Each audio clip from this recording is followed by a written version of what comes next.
大家好，这里是看的说。我们今天的话题要从一个问题展开，请问为什么坐姿腿蹬举可以使用比杠铃深蹲更大的重量？做过这两个训练动作的人一定会知道，能使用150公斤的重量尽力做10次腿蹬举的人，不可能使用150公斤的杠铃做10次深蹲。类似的问题其实不只体现在这两个训练动作上，再例如坐姿背下拉比引体向上力量显得更大，双杠支撑比卧推更难等等。明白了这个问题的答案，就能帮你根据训练目标确定应该选择什么样的训练动作。让我们进入主题。杠铃深蹲和坐姿蹬举这两个动作都是训练腿部的动作，而且都是通过腿部的屈伸完成的。虽然腿部的动作基本相同，但是它们属于不同类型的运动。杠铃深蹲属于闭练运动，坐姿腿蹬举属于开练运动。闭练运动指的是身体的末端或远端固定在地面或者其他物体上，通过推动和拉动自身来进行运动。解释一下，你看在做深蹲时，身体的末端也就是双脚踩在地面上，因为体重的原因，双脚其实等于是固定在地面上的。腿部肌肉发力站起或下蹲，那么深蹲的过程就是你的躯干上下移动的运动。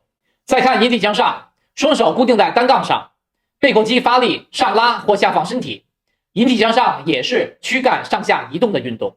双杠支撑也是相同的道理，这类运动就是闭练运动，它还有个名字叫做肌肉远端固定收缩运动。我们再来看开练运动。开练运动是指躯干固定在一个位置上，通过身体的远端或末端，也就是手脚推动或拉动来进行运动。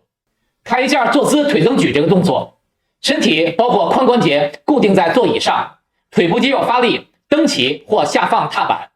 此时双脚虽然也固定在踏板上，但是他们在做上下移动的运动。可见在做坐姿腿蹬举这个训练时，躯干和腿部所处的位置以及运动方式和深蹲是正好相反的。背下拉也是相同的道理，躯干固定在座椅上，身体末端也就是手固定在把手上，手在做上下移动，而躯干并未出现移动。这类运动就是开练运动，它另外的名字就是身体近端固定收缩运动。了解了闭练和开练运动，我们来看一下为什么闭练运动比开练运动需要更大的力量。在做闭练运动时，难度更大，因为需要更大的腰腹核心稳定力。在关于核心肌肉的视频中，我讲过，身体的腰腹核心肌群处于腹腔，也就是躯干部位，它们连接上下肢和躯干，在运动中负责稳定身体和传导力量。做杠铃深蹲时，训练者扛起杠铃并执行深蹲这个动作，这就要求腰腹核心肌群发力稳定上身，同时在每次深蹲中保持身体平衡。此外，腰腹核心肌群还要负责上下肢的力量传导整合，最大化的将力量表现出来，这就给腰腹核心肌群增加了更大的压力。因此，深蹲不光是一个训练腿部肌肉的动作，它还是一个训练核心肌群的动作。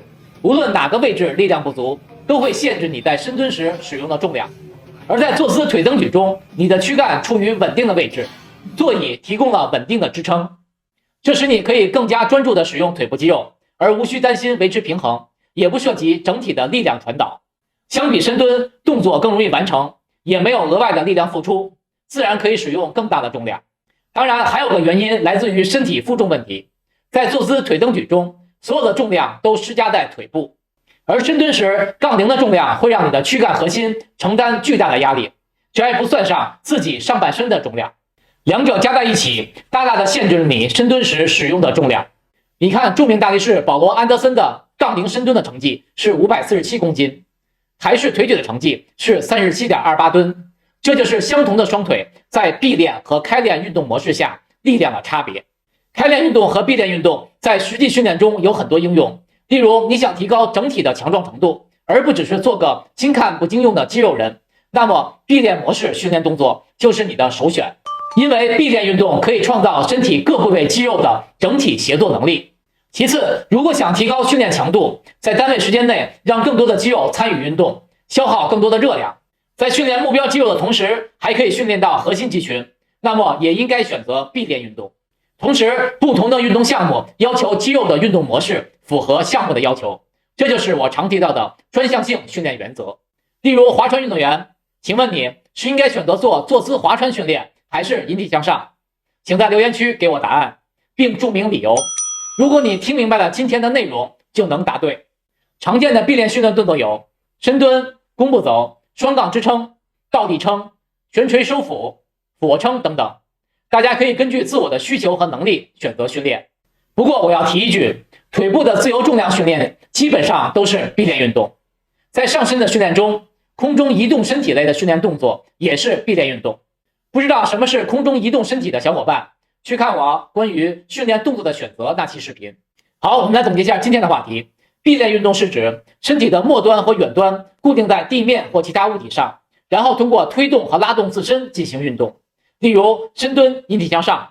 闭练运动又叫做肌肉远端固定收缩，而开练运动是指身体的躯干固定在一个位置上，然后通过身体的远端或末端，也就是手脚推动和拉动来进行运动。例如坐姿腿蹬举、坐姿背下拉。开练运动又叫做肌肉近端固定收缩。闭练运动和开练运动最大的差别在于核心肌群的参与程度，因此闭练运动的功能性更强，既可以提高整体的强壮程度，又可以提高训练强度。在实际选择训练动作时，要根据自我的训练目标和运动项目的需求。记得回答我给大家提出的问题。